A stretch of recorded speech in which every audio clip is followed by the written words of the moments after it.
morning. We are starting our sessions, interactive head and neck sessions today this morning by talking about robotic surgery. Robotic surgery has had widespread applications since its introduction about 20 years prior.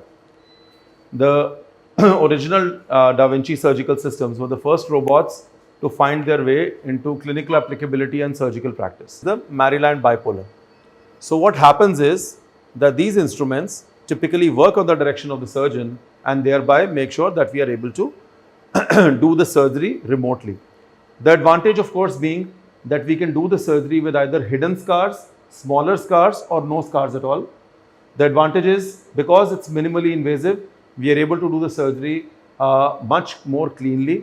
You have a 3D stereoscopic view. So the surgeon comfort, of course, comes into the equation because instead of hunching over the patient, we are actually seated comfortably on a console. And the biggest advantage is that a robotic instrument has 7 degrees of freedom, which means that my wrist only has 3 degrees of freedom.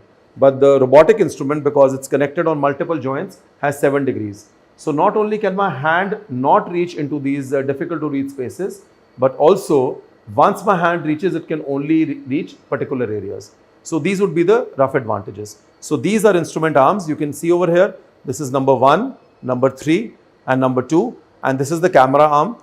The camera provides this view. Remember, the view over here is 2-dimensional, but in the console it will be 3-dimensional.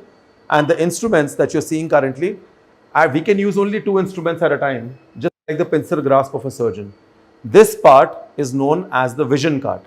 The vision cart is a modifiable equipment which already has microphones mounted on it, which can help the staff listen to the instructions of the surgeon. It also has an illuminator, and this essentially is the core of the machine from this standpoint. So the assistant, after watching the surgery, because the surgeon is going to be on the surgeon console, the assistant is going to be here. The assistant watches the surgery and does various steps like a suction, like picking up instruments, picking up debris, picking up the specimen, cleaning the instrument tips, and that would typically be the domain of the assistant. Also, the vision cart is good for training purposes. So it can help you teach residents. The surgeon or the assistant surgeon can teach observers about what surgery is. I have seen that conceptual surgery relies a lot on writing, and this in its own way is a stylus that is able to do that over there.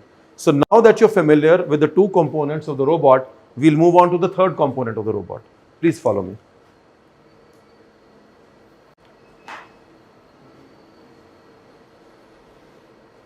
This is the surgeon console. This is where a surgeon sits. If you zoom over here, these are the camera controls. These are the cautery or the thermal controls. The surgeon console moves up and down based on the discretion of the surgeon. Come. Zoom over here, please. There are specific consoles here which already have my settings added to it. So in this case, once I add my settings, the surgeon console moves into the configuration that is comfortable for my body. Zoom out. Zoom in over here.